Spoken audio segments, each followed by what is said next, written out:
You know, they say that when you get to be my age, 73 years old with hands that shake when I pour my morning coffee and a back that protests every time I bend to tie my shoes, you're supposed to slow down, reflect on the good times, maybe write letters to grandchildren who visit twice a year if you're lucky. But life doesn't always follow the script we write for it, does it?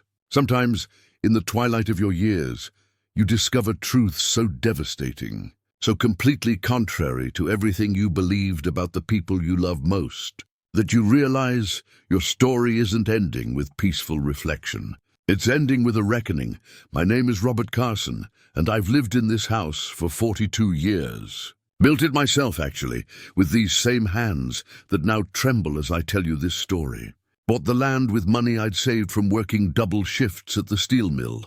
Back when America still made things, back when a man could support his family on honest work and still have enough left over to dream. Margaret, my sweet Margaret, with her auburn hair that caught the sunlight like spun gold, and her laugh that could fill a room with warmth, she picked out the spot where we'd build our life together. Right here on Maple Street, where the old oak tree cast shadows across what would become our front yard, where she said our children would climb and play and grow into good people.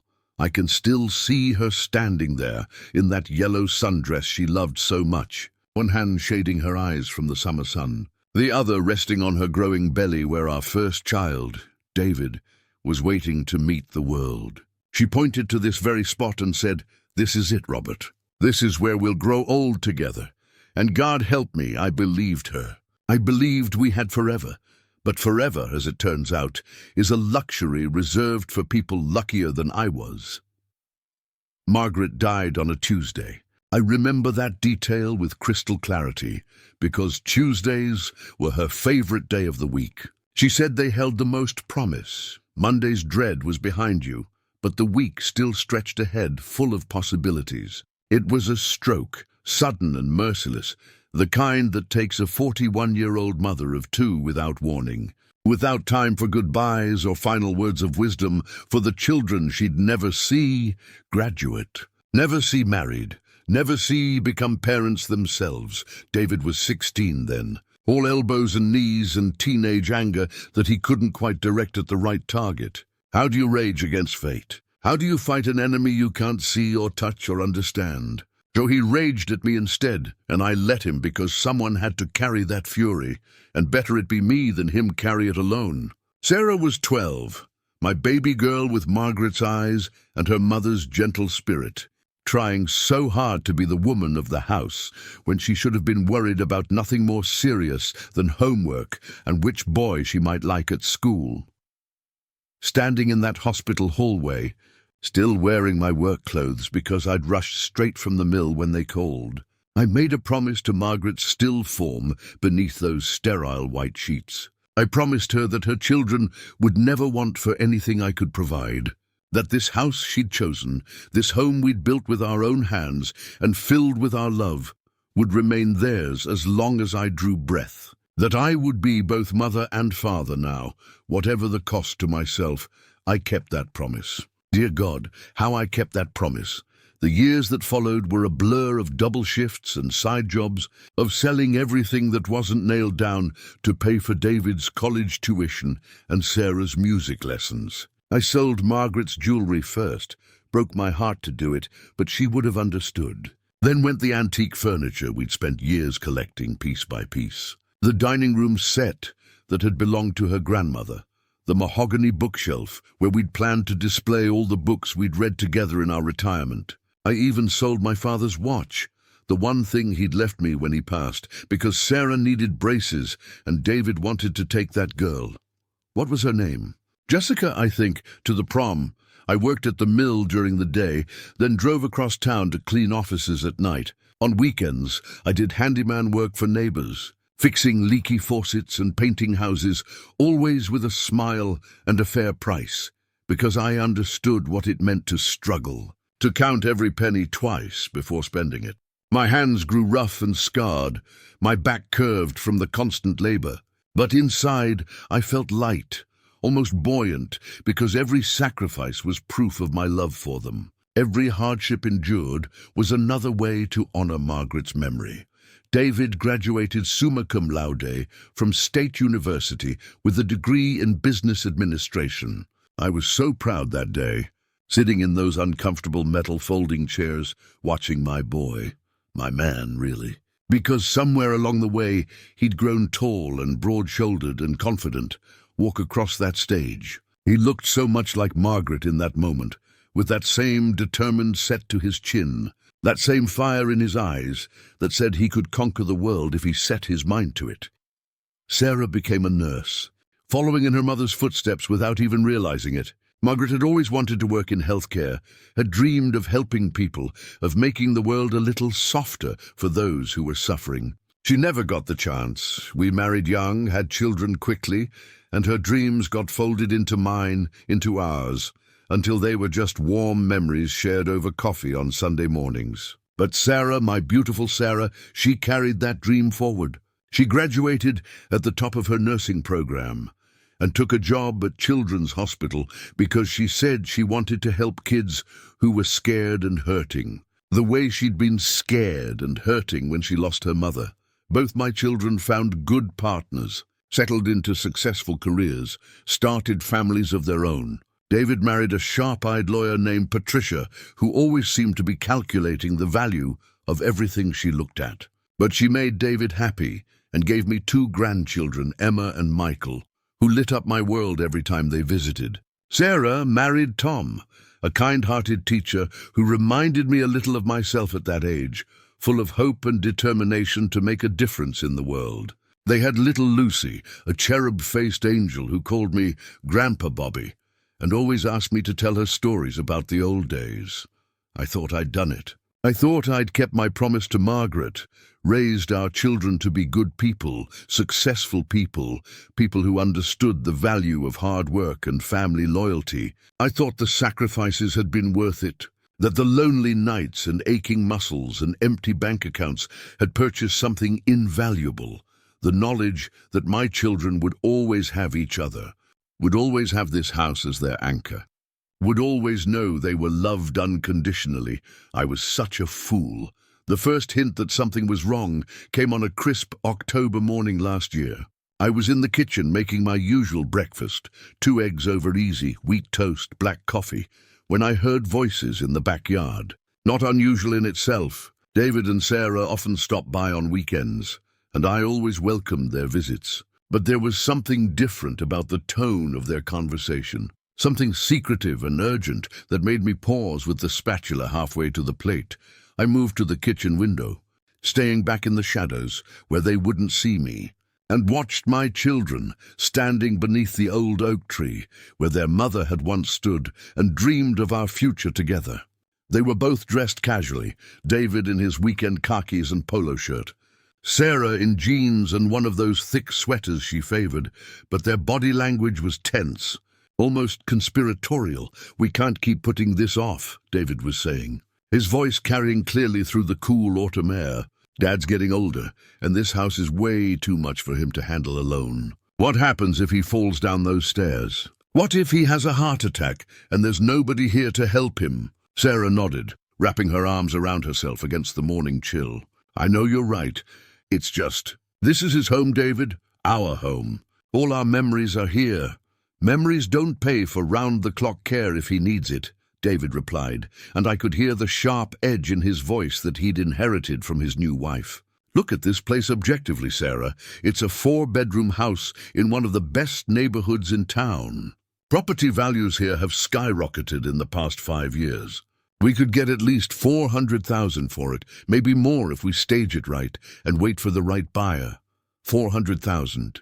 I gripped the edge of the sink so hard, my knuckles went white. They were discussing my home, our home, Margaret's home, like it was nothing more than a commodity to be bought and sold.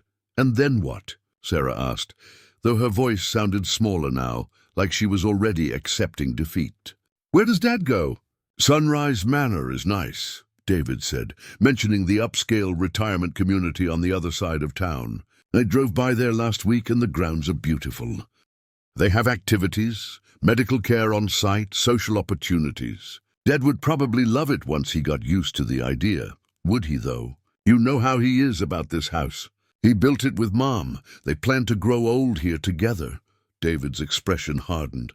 Mom's been dead for 18 years, Sarah. 18 years. At some point, Dad needs to accept reality and stop living in the past. He's 73 years old, living alone in a house that's worth more than he'll ever be able to spend, while Patricia and I are struggling to pay Emma's private school tuition and Michael's soccer fees. While you and Tom are trying to save up for a bigger place because Lucy needs her own room. It's selfish, honestly, selfish. My son, whom I'd raised, whom I'd sacrificed everything for, was calling me selfish for wanting to live in the house I'd built with my own hands, the house where I'd raised him and loved him and given him everything I had to give. I backed away from the window on unsteady legs, my breakfast forgotten on the counter, my heart hammering against my ribs like a trapped bird. This couldn't be real.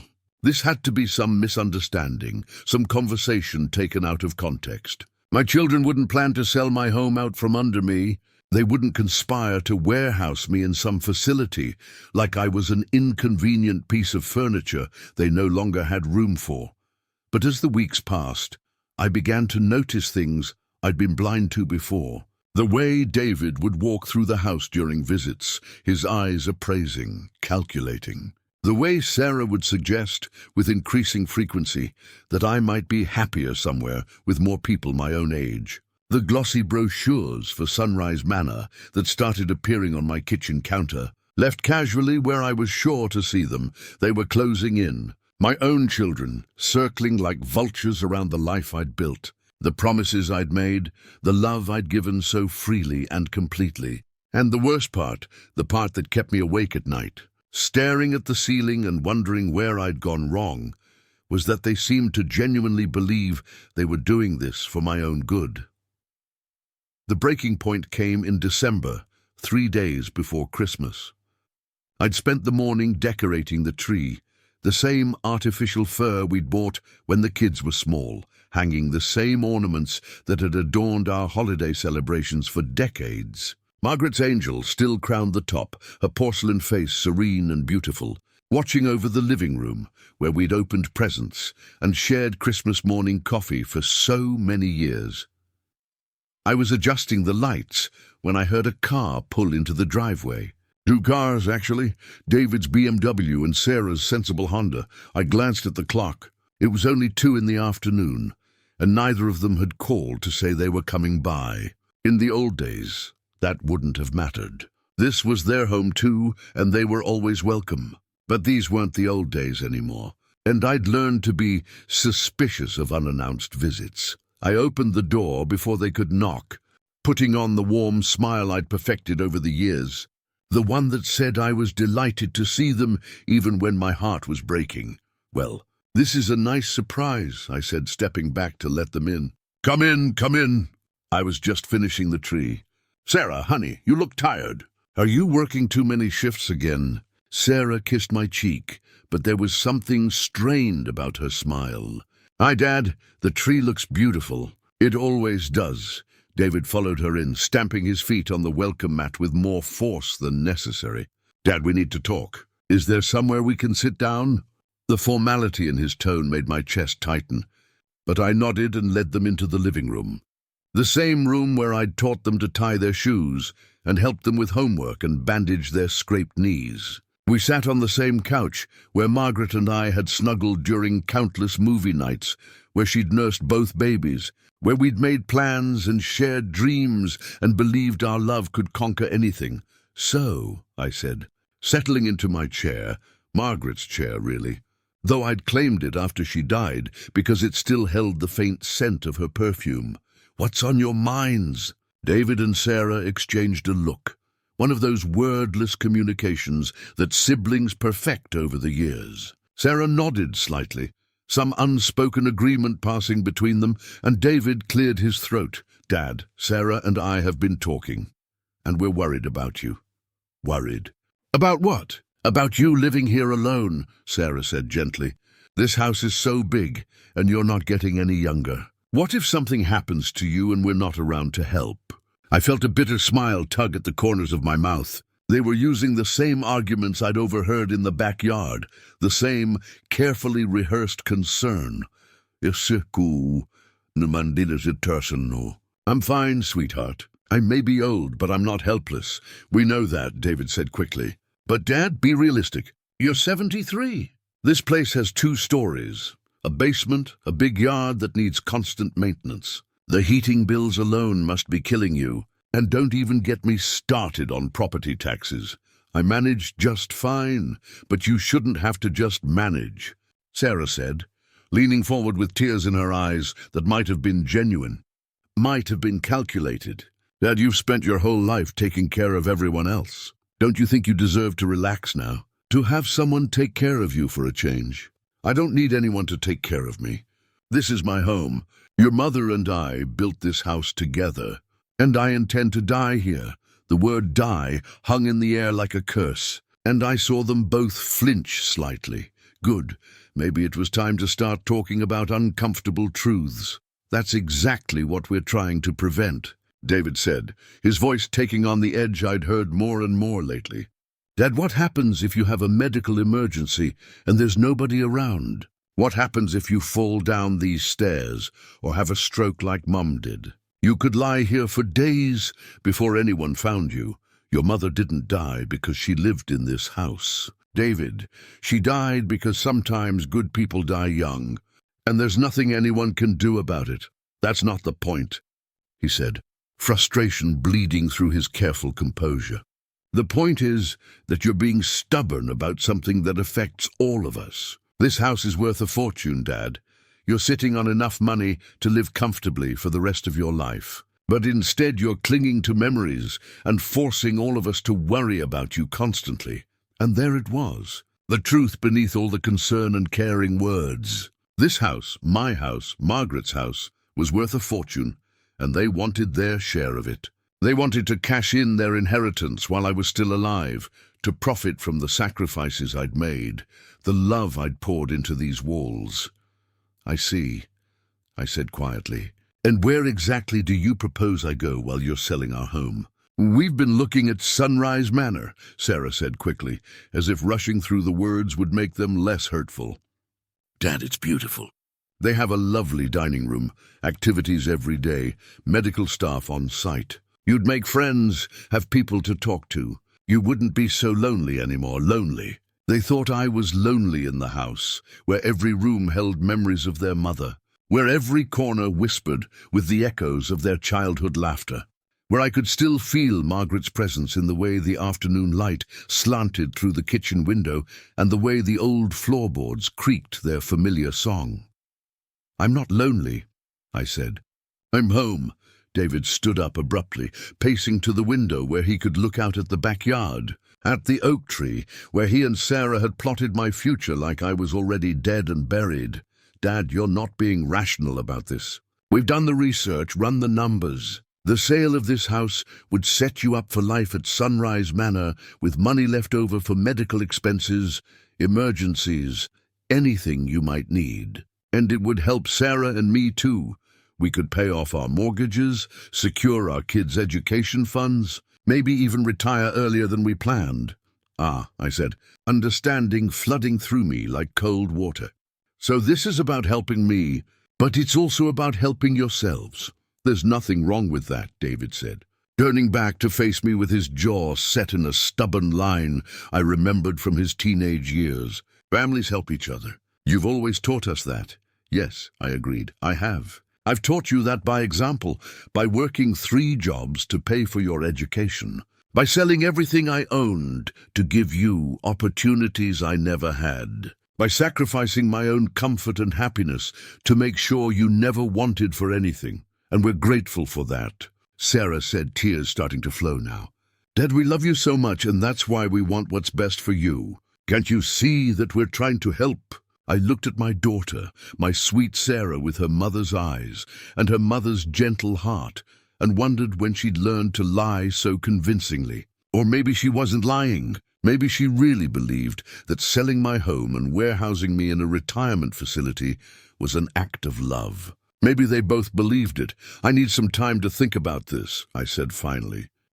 Of course, David said, relief evident in his voice. Take all the time you need. But Dad, please consider what we've said. Please think about what would make everyone happy.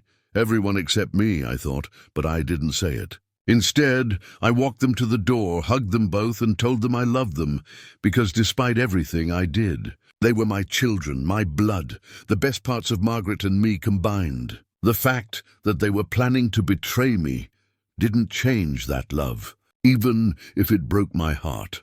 After they left, I sat in my chair and stared at the Christmas tree, at Margaret's angel looking down with her serene smile. And I realized that my story wasn't ending with peaceful reflection after all.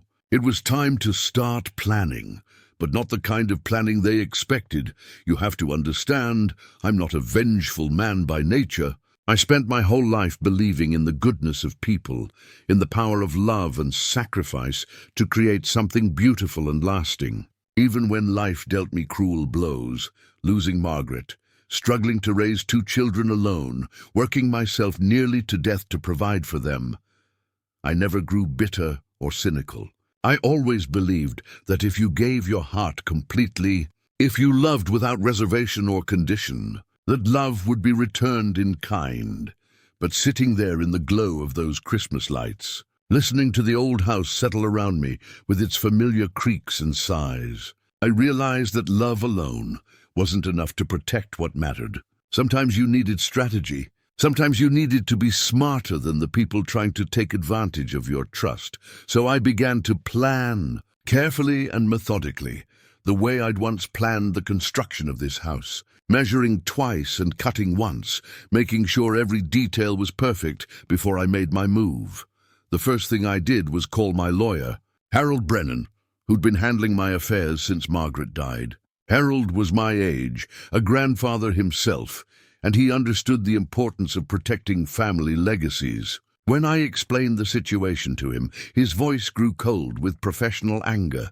"Robert, I've seen this before," he said. "Adult children who think they know what's best for their aging parents, who convince themselves that greed is actually love. Let me ask you something.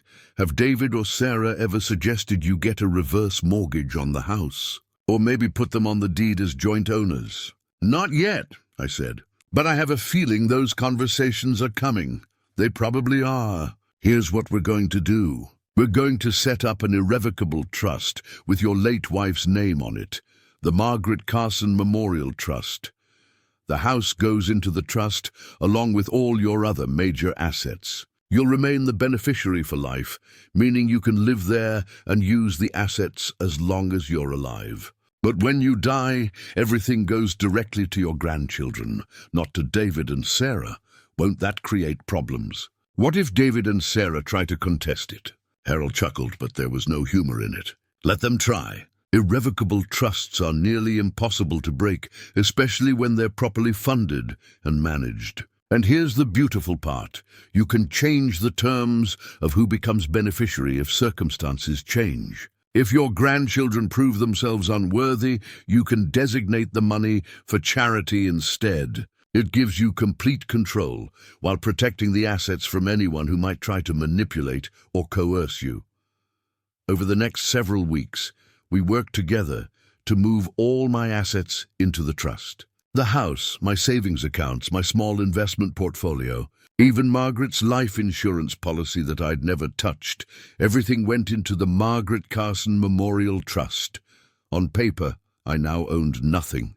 In reality, I controlled everything, but legal maneuvering was only part of my plan. I also needed to understand exactly what my children were thinking, what they were planning, how far they were willing to go to get what they wanted. So I became a student of their behavior, watching and listening with the patience of a hunter waiting for the perfect shot. I started accepting their suggestions for small changes around the house. When Sarah mentioned that the upstairs bathroom could use updating, I agreed and hired contractors to renovate it. When David suggested I install a security system, I enthusiastically embraced the idea, telling him how much safer it would make me feel. I even visited Sunrise Manor with them, taking a tour and asking thoughtful questions about amenities and care levels. All the while, I was gathering evidence of their intentions, their motivations, their willingness to deceive me for their own benefit. The security system David had insisted on proved particularly useful. I made sure to have cameras installed not just for external security, but also in common areas of the house, the living room, kitchen, dining room, places where conversations might happen when they thought I was out of earshot, or upstairs, or distracted. The company that installed the system explained that I could monitor everything remotely through an app on my phone. Could even save recordings if I wanted to review them later. I told David and Sarah about the cameras, of course. I'm not a sneak or a spy, and I had nothing to hide. But I noticed they seemed uncomfortable with the idea, which only confirmed my suspicions about their true intentions. The recordings proved illuminating. In January, I captured a conversation between David and Patricia in my kitchen while I was supposedly taking a nap upstairs. They were discussing strategies for convincing me to move out, debating whether they should involve a doctor who might declare me mentally incompetent, whether they should stage some kind of intervention with other family members. He's being completely unreasonable, Patricia said, her sharp voice carrying clearly through the hidden microphone. My grandfather went through the same thing, stubborn old man who couldn't accept that he was a burden on his family. We finally had to get a court order to move him into assisted living. I don't want it to come to that, David replied, though he didn't sound entirely opposed to the idea. But you're right that he's not thinking clearly about this. Maybe Dr. Peterson could help. He's been Dad's physician for years, and he might be willing to recommend that Dad can't live alone safely anymore. Would Peterson go along with that? For the right donation to his favorite charity, probably. He's been after me to contribute to that medical mission he runs in Guatemala. A generous contribution might make him more receptive to concerns about Dad's capacity for independent living. They were discussing bribing my doctor to lie about my mental state. My own son was contemplating having me declared incompetent so he could steal my home. I saved that recording to a secure file, along with several others that documented their growing desperation as weeks turned into months, and I continued to resist their pressure. In February, Sarah visited alone while David was out of town on business. She brought Lucy with her, my beautiful granddaughter with her bright smile and innocent questions. We spent the afternoon baking cookies and reading stories, and for a few hours I could almost forget about the betrayal that was slowly unfolding around me. But after Lucy fell asleep on the living room couch, exhausted from our adventures, Sarah sat down across from me with a serious expression. "Dad, I need to ask you something, and I need you to be honest with me." "Of course, sweetheart." "What is it? Are you doing this just to spite us? Staying in this house, refusing to consider other options, is this your way of punishing David and me for something?" The question caught me off guard, not because it was unexpected, but because of the genuine hurt I heard in her voice. For a moment, she sounded like the 12-year-old girl who'd lost her mother and needed her daddy to make everything okay again. "Punishing you? Sarah, why would you think that?" "Because nothing we say seems to matter to you. We're trying to help, trying to make sure you're safe and comfortable, but you won't even consider what we're suggesting. It feels like you don't trust us, like you think we have some ulterior motive." I studied my daughter's face, looking for signs of deception, for evidence that this was just another manipulation. But all I saw was pain, real, genuine pain that came from the growing distance between us, from the knowledge that our relationship was fracturing in ways that might never heal. "Sarah," I said gently, "let me ask you something. If I agreed to move to Sunrise Manor tomorrow, if I put this house on the market and handed over the proceeds to you and David, would that make you happy?" She blinked, clearly not expecting the direct question. "Dad, it's not about the money, isn't it?" "No, it's about making sure you're taken care of. It's about not having to worry every day that something terrible might happen to you while you're all alone in this big house."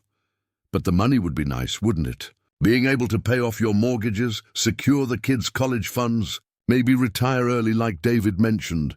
Sarah's face flushed red, and I saw the exact moment when she realized I'd been listening more carefully than she'd thought.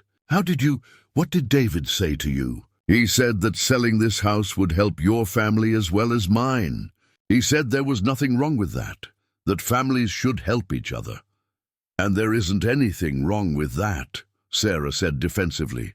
Dad, you're going to leave us this house anyway when you die. We're not asking for anything that wasn't going to be ours eventually.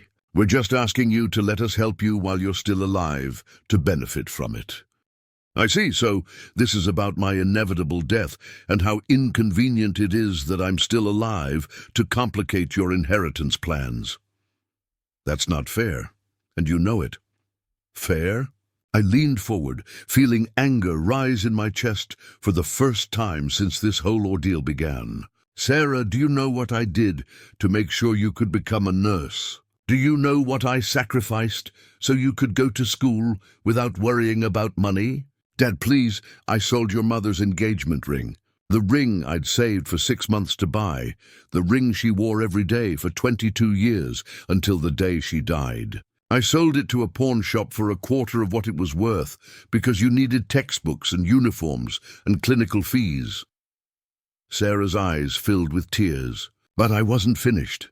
I sold the piano she loved, the one she played every Sunday morning while you and David got ready for church. I sold the china set her mother gave us as a wedding present, the one she was saving for special occasions that never seemed to come. I sold my father's tools, the ones I'd planned to pass down to David someday. I sold everything that connected me to the people I'd loved so that you and your brother could have futures. We never asked you to do that, Sarah whispered. No, you didn't. You were children, and it was my job to provide for you. But now you're adults, and you're asking me to sell the one thing I have left of your mother, the one thing that holds all our memories together, so you can be more comfortable financially. The house is just a building. Dad, the memories are in here. She touched her heart. Tears streaming down her face now. Is that what you'll tell your children when they're my age? That their childhood home is just a building? That the place where they learn to walk and talk and love is just real estate to be liquidated when convenient? Sarah stood up abruptly, wiping her eyes with the back of her hand. I can't do this anymore. I can't keep having the same argument over and over again. David was right. You're not thinking clearly about this, and maybe we need to explore other options. What kind of other options? But she was already gathering her things, already waking up sleepy Lucy and bundling her into her coat. I need to go. I need to think about this whole situation. Sarah, wait. No, Dad, I'm done waiting. We all are. After they left, I sat in the quiet house and realized that the battle lines had been drawn. My children had moved past persuasion and were now preparing for war. They would use doctors, lawyers, maybe even social services to get what they wanted. They would attack my competency, my ability to live independently, my right to make decisions about my own life. But they'd made one critical mistake. They'd assumed that their old father, the man who'd spent his life working with his hands and trusting in the goodness of others, wouldn't be smart enough or ruthless enough to fight back. They were about to learn how wrong they were. The next phase of my plan required patience and careful timing. I needed my children to commit to their course of action completely, to burn their bridges with me so thoroughly that there would be no possibility of reconciliation or forgiveness when the truth finally came out. I needed them to show their true faces, not just to me but to themselves, so that when the reckoning came, they would have no excuses, no justifications, no way to claim they'd been acting out of love rather than greed. So I began to appear more vulnerable, more confused, more in need of the assistance they claimed to want to provide. I started forgetting appointments, getting lost on familiar streets, asking the same questions multiple times in conversations. I made sure to do these things when David or Sarah were around, when they could witness my apparent decline and use it to justify their plans. The performance was heartbreaking. Not because it was difficult to act confused or frail, but because of how eagerly my children seized on these signs of weakness. Instead of showing concern or compassion, they exchanged meaningful looks, made notes on their phones, gathered evidence for the case they were building against my competency. In March, David arranged for Dr. Peterson to make a house call, ostensibly for a routine checkup, but actually to assess my mental state. I'd been expecting this. I'd recorded David discussing the bribe he'd offered, so I was prepared to play my part. Dr. Peterson was a decent man who'd been caring for my family for 15 years. He'd delivered Lucy, had treated David's broken arm when he fell off his bike as a teenager, had been the one to pronounce Margaret dead on that terrible Tuesday so many years ago. But he was also nearing retirement himself, and David's generous donation to his medical mission had apparently bought his cooperation. "Robert, I'm a little concerned about some of the things David's been telling me," Dr. Peterson said after completing his examination. "He says you've been having some memory issues, getting confused about dates and appointments." "Have I?" I asked, trying to look puzzled. "I hadn't noticed." "Well, that's part of the problem with cognitive decline. Patients often don't realize it's happening." "Tell me, what year is it?" I paused for a long moment, as if thinking hard. It's 2019. "It's 2024, Robert. And you remember what you had for breakfast this morning?" Another pause, another look of confusion. "Breakfast? I'm not sure. Did I eat breakfast?" Dr. Peterson made notes on his tablet, his expression professionally neutral, but his intentions clear. This man who'd known me for over a decade, who'd seen me handle complex medical decisions for Margaret during her final illness, who knew I was sharp enough to manage my own finances and household, was preparing to declare me mentally incompetent based on a 5-minute conversation and a substantial contribution to his favorite charity. "Robert, I think it might be time to consider getting some additional support at home. Maybe someone who could help with cooking, cleaning, managing medications." David mentioned that there are some very nice assisted living communities in the area. "I don't need assistance," I said, putting a tremor in my voice. "I'm fine. This is my home." "Of course it is, and no one's trying to take that away from you. But Robert, living independently requires certain cognitive abilities, and I'm concerned that those abilities might be declining. It wouldn't be safe for you to continue living alone if you're having memory issues." After he left, I reviewed the recording of our conversation and marveled at how easily supposedly honorable people could be corrupted when the price was right. Dr. Peterson had just committed fraud, had violated his medical ethics and his oath to do no harm, all for the sake of a charitable donation and the word of a former patient who wanted his inheritance early. But his betrayal was exactly what I needed. I now had documented evidence of medical fraud, of a conspiracy between my son and my doctor to have me declared incompetent. Combined with the recordings of David and Patricia discussing bribes and court orders, I was building a case that would not only protect me legally, but would expose the true nature of my children's concern for their dear old father. The pressure intensified through the spring. David and Sarah began tag-teaming their visits, never giving me time to recover from one emotional assault before launching the next. They brought brochures for different retirement communities, applications for guardianship proceedings, even a real estate agent who wanted to provide a preliminary assessment of the house's value. "Dad, we've scheduled a meeting with an elder care attorney," David announced during one of these visits in late April. "Someone who specializes in helping families navigate these difficult transitions." "I don't need an attorney," I said, playing my part as the confused, stubborn old man. "I need you to stop treating me like I'm already dead." "No one's treating you like you're dead," Sarah said, though her patience was clearly wearing thin. "We're trying to help you make good decisions while you still can. Dr. Peterson is concerned about your cognitive decline. Dad, he thinks you might not be able to live safely on your own much longer." "Dr. Peterson is worried about his donation," I muttered, just loudly enough for them to hear. "What does that mean?" David asked sharply. "Nothing. I get confused sometimes. You know that. They exchanged that look again, the one that said they thought I was losing my mind, that I was providing them with more evidence for their case. If they only knew how clearly I was thinking, how carefully I was documenting every manipulation, every lie, every betrayal.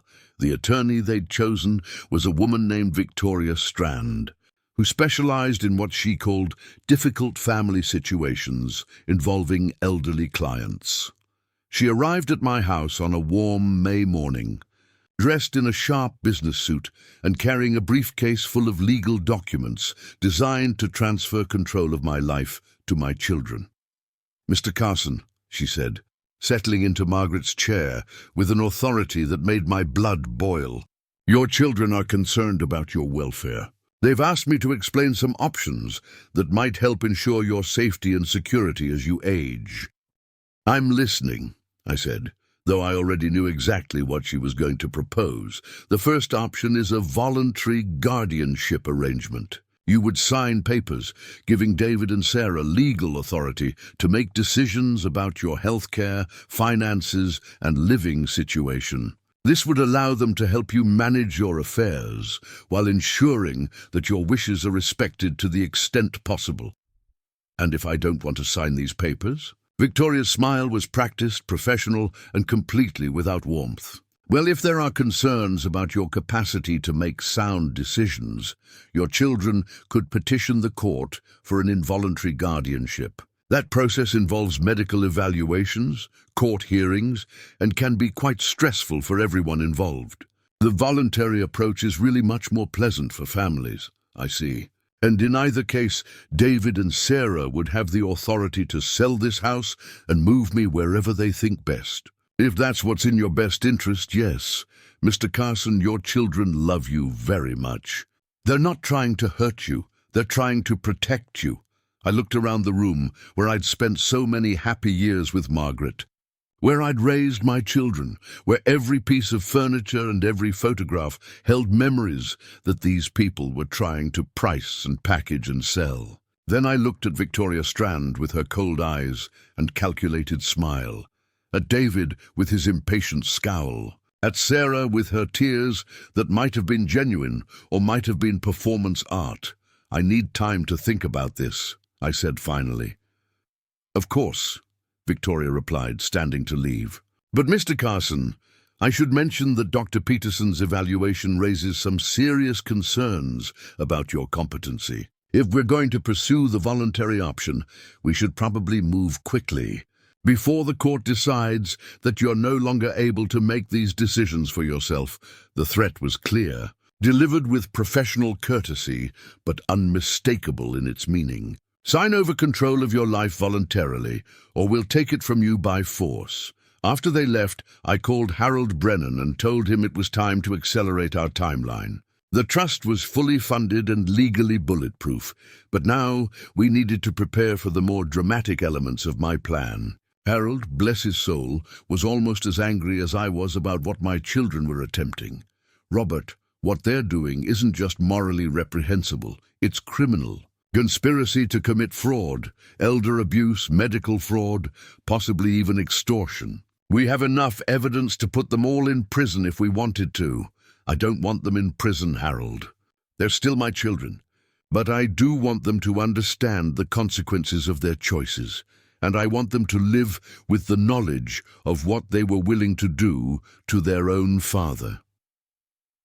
"What did you have in mind?" "A family dinner. Something memorable." By June, the pressure had reached a crescendo. David and Sarah were calling daily, sometimes together, sometimes separately, always with the same message. Time was running out, decisions had to be made. The family was facing a crisis that only I could resolve by accepting their help. The final straw came when I discovered they'd been showing the house to potential buyers. I'd gone to my weekly appointment with my barber, one of the few simple pleasures I still allowed myself, when my neighbor, Mrs. Chen, called my cell phone. "Robert, I hope you don't mind me calling, but there are people going through your house right now. A couple with a real estate agent. They're walking around your backyard, looking in your windows. I thought you should know. I thanked Mrs. Chen and drove home as quickly as my old hands would allow, my heart hammering with a fury I hadn't felt since the day Margaret died. Sure enough, there was a strange car in my driveway, and I could see figures moving around inside my house. My house, the one I'd built with my own hands, the one that contained every memory of my life with Margaret and the children. I sat in my car for a moment, watching these strangers examine my home like it was already theirs. And I realized that my children had crossed a line from which there could be no return. They weren't just planning to steal my house. They were already treating it as if I was dead, as if my wishes and feelings and rights meant nothing at all. When the real estate agent emerged from the backyard, I was waiting for her. "Excuse me," I said, my voice carefully controlled. "Can I ask what you're doing on my property?" The agent, a young woman with perfectly styled hair and a nervous smile, looked genuinely surprised to see me. "Oh, Mr. Carson, isn't it? Your son David said you might be out this afternoon. I'm Jennifer Walsh from Premier Properties. I was just doing a preliminary walkthrough with my clients, the Hendersons. They're very interested in the property."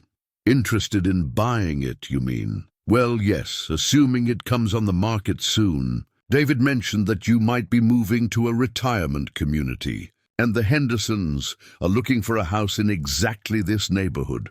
I looked at the young couple who'd emerged from my backyard, at their eager faces and calculating eyes, at the way they were already mentally rearranging my life to suit their needs. "I'm afraid there's been a misunderstanding," I said quietly.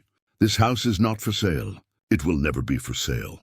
And I'd appreciate it if you would leave my property immediately."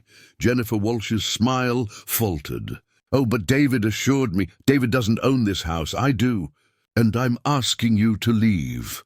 The drive to the office of Premier Properties took me 15 minutes, long enough to get my anger under control and plan what I was going to say. Jennifer Walsh was behind her desk when I walked in, looking flustered and confused.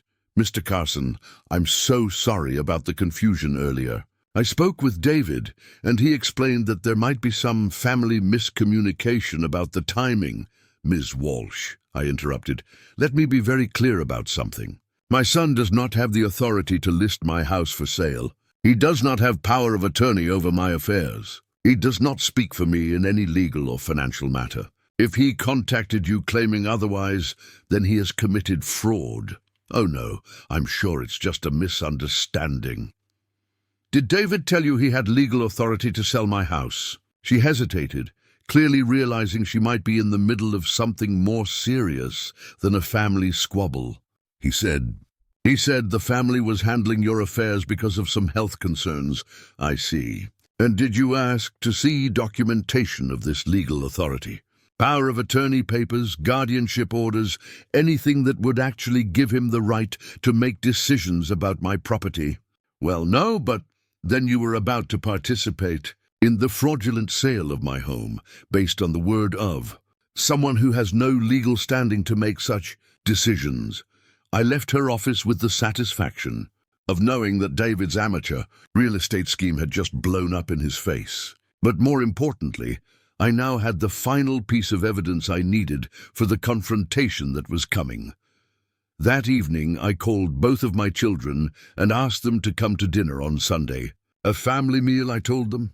Nothing special, just a chance to spend time together and maybe work through some of the difficulties we'd been having. They agreed, and probably thinking this was a sign that I was finally ready to capitulate, to accept their plans for my future. David even asked if he should bring Patricia and the kids. "Just you and Sarah," I said. "This conversation is for family only." Sunday arrived grey and rainy, the kind of dreary June day that makes you want to stay inside and contemplate life's disappointments. I spent the morning cooking Margaret's recipes: pot roast with carrots and potatoes, green bean casserole, fresh bread that filled the house with the kind of warmth that only comes from a mother's love translated into food. I set the dining room table with Margaret's good china, the set I'd somehow managed not to sell during those lean years when every dollar mattered. The same plates where we'd served Christmas dinner and birthday cakes, where we'd celebrated David's graduation and Sarah's engagement. where we'd shared thousands of ordinary meals that had seemed unremarkable at the time, but now felt like precious gifts. David arrived first, looking uncomfortable in his Sunday clothes, his eyes already scanning the room with that appraiser's gaze I'd come to hate. Sarah came 10 minutes later, her face puffy from crying, her movements tentative and uncertain.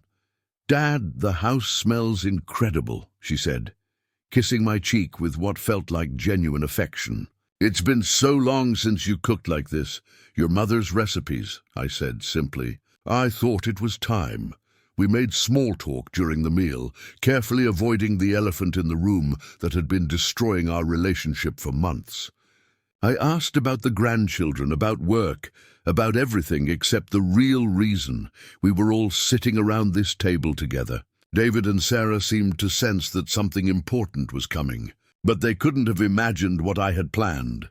After we finished eating, after I'd served Margaret's famous apple pie and poured coffee into her favorite cups, I stood up and walked to the sideboard where I'd placed a manila folder earlier that morning.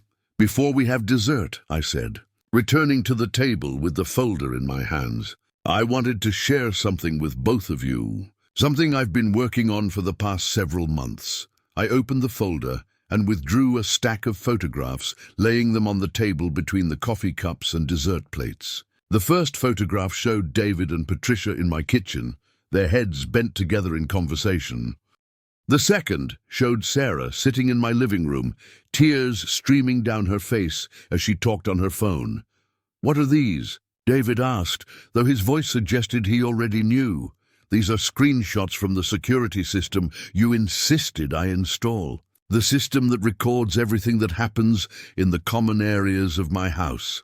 I selected another photograph, this one showing David and the real estate agent in my backyard. This one was taken last Wednesday, while I was at the barber shop, and strangers were touring my home without my knowledge or consent. Sarah's face had gone completely white. "Dad, we can explain, can you? Please, I'd love to hear your explanation for why you were showing my house to potential buyers before it was even listed for sale. Before I'd agreed to move anywhere." David's jaw was set in that stubborn line I remembered from his childhood, when he'd been caught doing something wrong but wasn't ready to admit it yet. "Dad, we're trying to help you. We're trying to make this transition as smooth as possible." "Transition to what?" "To homelessness. To being warehoused in some facility while you profit from the sale of everything I've worked for." "That's not how we see it," Sarah said quietly. "Dad, we love you. We want what's best for you." I reached into the folder again and pulled out a small digital recorder. The same one I'd used to capture my conversation with Captain Henley in that other story. That other life where betrayal had a different face, but the same bitter taste. "Do you? Let me play something for you, and then you can tell me again how much you love me." I pressed play, and David's voice filled the dining room, clear and unmistakable. "He's being completely unreasonable. My grandfather went through the same thing. Stubborn old man who couldn't accept that he was a burden on his family. We finally had to get a court order to move him into assisted living." Then Patricia's voice. "Would Peterson go along with that?" And David again, "For the right donation to his favorite charity." "Probably." I let the recording play for several more minutes, documenting their conspiracy to bribe my doctor, to have me declared incompetent, to steal my home and warehouse me in a facility against my will. When it finished, the silence in the room was deafening. Sarah was crying openly now, her shoulders shaking with sobs that might have been guilt or shame or just the shock of being caught. David sat perfectly still, his face flushed with anger and embarrassment, his hands clenched into fists on the table. "You recorded us," he said finally. "You spied on your own children." "I protected myself from people who were plotting to destroy my life," I replied calmly. "The fact that those people happen to be my children is the real tragedy here." "Dad, please, let us explain," Sarah said through her tears. "We never meant to hurt you. We were just so scared." "Scared of what?" "Scared that I might live long enough to spend my own money. Scared that you might have to wait for your inheritance, like every other adult child in America. Scared that something would happen to you." David exploded, finally losing his composure. Scared that we'd get a call in the middle of the night saying you'd fallen down the stairs or had a heart attack or a stroke. And we'd have to live with the knowledge that we could have prevented it if we'd just convinced you to accept help. So you decided to bribe my doctor to lie about my mental state. You decided to show my house to strangers without my permission. You decided to treat me like I was already dead, like my wishes and feelings meant nothing. We made mistakes, Sarah admitted. We handled this badly. But Dad, our intentions were good. We really were trying to help. I reached into the folder one final time and pulled out a thick legal document, bound in blue covers and stamped with official seals. I placed it on the table next to the photographs and the recorder, next to the remnants of our family dinner and the ghosts of all the meals we'd shared when we still loved and trusted each other. This, I said, is the Margaret Carson Memorial Trust. As of 6 months ago, every asset I own, this house, my savings, my investments, everything has been transferred into an irrevocable trust named after your mother. David picked up the document with trembling hands, scanning the legal language with growing comprehension and horror. What does this mean? It means that I no longer own anything. The trust owns everything, and I am the beneficiary for life. When I die, everything goes directly to my grandchildren, Emma, Michael, and Lucy, not to you and Sarah. You can't do this, David said, his voice rising toward panic. Dad, this is insane.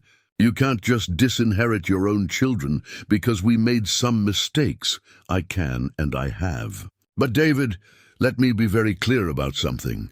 I didn't disinherit you because you made mistakes. I disinherited you because you tried to steal from me, because you conspired to have me declared incompetent, because you looked me in the eye and lied to me for months while planning to destroy everything I've spent my life building. Sarah was sobbing harder now, great gasping cries that reminded me of the 12-year-old girl who'd lost her mother and needed her father to make everything okay. But I wasn't that father anymore, and she wasn't that innocent child. We were different people now, shaped by choices that couldn't be undone. There's more, I continued, my voice steady despite the pain that was tearing through my chest. Harold Brennan, my attorney, has copies of all these recordings, all these photographs, all the evidence of your conspiracy. If anything happens to me, if I have an accident, if I'm suddenly declared incompetent, if I mysteriously develop health problems, all of this evidence goes to the police, to the medical board, to everyone who needs to know what kind of people you've become. You're blackmailing us, David said, his voice hollow with shock. I'm protecting myself from you. There's a difference. We sat there in silence for what felt like hours, but was probably only minutes, the weight of what had been said and what had been revealed settling over us like a shroud. The dinner I'd prepared with such care was forgotten. The family gathering I'd hoped might somehow lead to reconciliation had become a funeral for relationships that could never be repaired. Finally, Sarah spoke, her voice barely above a whisper. What happens now? Now you leave, I said quietly. You go home to your families, your real families, the people you actually care about. And you don't come back unless I invite you, which seems unlikely at this point. Dad, please, Sarah said, reaching across the table toward me. Can't we work through this somehow? Can't we find a way to forgive each other? I looked at my daughter's outstretched hand, at the engagement ring I'd helped her buy, at the tears that sparkled on her cheeks like broken diamonds. For a moment, I wanted to take her hand, to pull her into my arms and tell her that everything would be okay, that love could overcome betrayal, that families could heal from even the deepest wounds. But then I remembered the recording of her voice, plotting my future. The look in her eyes when she'd suggested that this house was just a building. The ease with which she'd participated in the plan to steal my life away from me. Some things can't be forgiven. Sarah, some betrayals are too complete, too calculated, too cruel to be explained away by good intentions or family love. David stood up abruptly, throwing his napkin on the table like a white flag of surrender. Fine. You want to be alone? To live in this mausoleum surrounded by memories of someone who's been dead for 18 years? Fine, but don't call us when you need help. Don't expect us to come running when you realize what you've given up. I won't, I said simply. He stormed out of the dining room, and I heard the front door slam with enough force to rattle the windows. Sarah sat there for a moment longer, still crying, still looking like she wanted to find some way to bridge the chasm that had opened between us. I love you, Dad, she said finally. Despite everything that's happened, despite all the mistakes we've made, I love you. I know you do, I replied. In your own way, I know you do. But Sarah, love isn't enough if it comes with conditions, if it's mixed with greed and manipulation and the willingness to destroy someone for your own benefit. That's not love. That's something else entirely. She left without another word. And I was alone in the house that Margaret and I had built, surrounded by the ruins of the family we'd created together. That was 8 months ago. 8 months of silence, of holidays spent alone, of birthdays that passed without phone calls or cards or visits from the children I'd sacrificed everything to raise. 8 months of learning to live with the knowledge that the people I'd loved most in the world had been willing to betray me completely for money, for convenience, for the opportunity to live more comfortable lives at the expense of my dignity and autonomy. But here's what I've learned in these months of solitude. What I want you to understand as I near the end of this long, painful story. I don't regret what I did. I don't regret exposing their betrayal, protecting myself from their schemes, or ensuring that the grandchildren they claim to love will inherit the fruits of my labor instead of them. Because in the end, this was never really about the house or the money, or even the betrayal itself. It was about honor, about keeping the promises I'd made to Margaret when she lay dying in that hospital bed so many years ago. I promised her that our children would never want for anything I could provide, and I kept that promise even when it cost me everything I had. I promised her that this house would remain in our family, and I kept that promise even when my own children tried to steal it from me. Most importantly, I promised her that I would love our children unconditionally, no matter what they did or who they became. And I've kept that promise too, even though that love now comes with boundaries, with conditions, with the hard-earned wisdom that sometimes loving someone means protecting yourself from them. I still live in this house. Still cook Margaret's recipes for an audience of one. Still tend the garden where she once grew roses and dreamed of watching her grandchildren play. The trust ensures that when I die, everything will go to Emma, Michael, and Lucy, along with a letter explaining why their parents forfeited their inheritance and what I hope they'll learn from this painful family history. Sometimes I wonder if David and Sarah ever think about that dinner, about the moment when they realized their father wasn't the confused, helpless old man they'd thought he was. Sometimes I wonder if they feel guilt or shame, or if they've convinced themselves that they were the victims in this story, that I was the one who betrayed family loyalty by refusing to be stolen from. But mostly I don't think about them at all. I think about Margaret, about the life we built together, about the love that was real and pure and untainted by greed or manipulation. I think about the promises I kept and the dignity I preserved, even when it cost me the relationships I'd treasured most. And in the quiet moments, when the house settles around me with its familiar creaks and sighs, when the afternoon light slants through the kitchen window, just the way it did when Margaret was alive, I feel something that might be peace, not happiness. I'm not sure I'll ever be truly happy again, but peace. The peace that comes from knowing you did the right thing, even when it broke your heart. The peace that comes from keeping your word, even when no one else kept theirs. The peace that comes from understanding that love without honor is just another kind of theft, and that sometimes the people who hurt us most are the ones we loved best.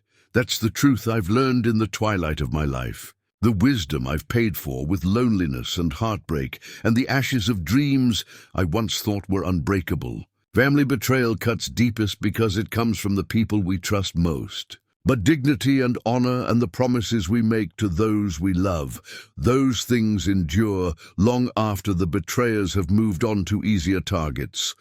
I'm Robert Carson. 73 years old, living alone in the house that love built. My children tried to steal my life, but they couldn't steal my soul.